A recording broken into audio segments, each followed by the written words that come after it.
And now to something different. There have been hundreds, if not thousands, of birthright trips to the country, but now there's a new initiative focusing on young couples, many of them mixed marriages, who are being brought to Israel to help them foster closer ties to Judaism. It's called Honeymoon Israel. I joined one of them, and here's my report. Strolling along the ruins around the Temple Mount, the guide gives them an inside story into the mind of King Herod. The guy was a fruitcake. The guy was crazy. He grew up, by the way, in the palace of Julius Caesar. A couple of years ago, I looked around at the Jewish community and I said, we have so much intermarriage happening, and we have almost no resources being spent on young couples. A lot of money gets spent on high school students and college students. A lot of money is spent on families already with kids, but in this specific time when people are just getting married, almost no resources are spent. And this is such a sensitive time in people's lives. They're asking themselves, what kind of home do we want to create? What kind of family are we going to be? And my partner, Mike Wise, and I, we said, let's invest our time and let's try to raise money around investing in couples. In a play. Honeymoon Israel is a private, nonprofit organization inspired by Birthright with the goal of helping young couples, many of whom are intermarried, explore how they want to create Jewish families. I'm having a tremendous experience here. To have this opportunity with Honeymoon Israel and get such an intimate portrait, to meet so many of the people, to have this incredible guide who puts everything in context for us, and to have all these different peers to talk about their own relationship. This group from the San Francisco area was made up of 20 couples, some with children, some expecting. We're newlyweds, we're expecting a child, and to help us kind of form our Jewish identity as a couple, and like how we're going to raise our child as a Jewish child.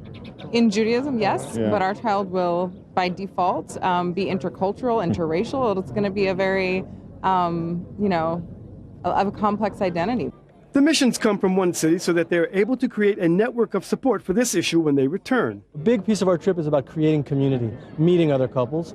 Another big piece of our trip is feeling welcome for the first time in their lives, many of them, as part of the Jewish people.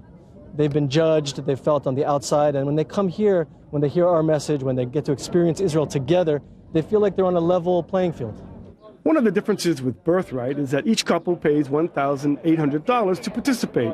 It's a heavily subsidized trip, and they travel in class, stay in nice hotels, eat in fancy restaurants, and have a more mature experience than the students of Birthright. Now, this is not a conversion trip. You're not out here to convert them. No, absolutely not. On the contrary, we want to strengthen anybody in their own place by all means.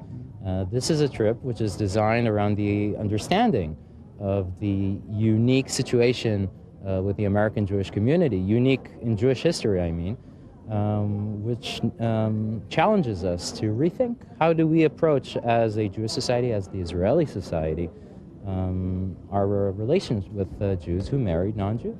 They hope to bring 50 trips a year to Israel in the coming years. Most of our couples come home with a renewed sense of what it means to be part of the Jewish family. They come home, they start celebrating Shabbat in some way, they start celebrating Jewish holidays. They certainly get together with other couples from the trip for around Jewish holidays, and we've seen that in cities throughout the United States.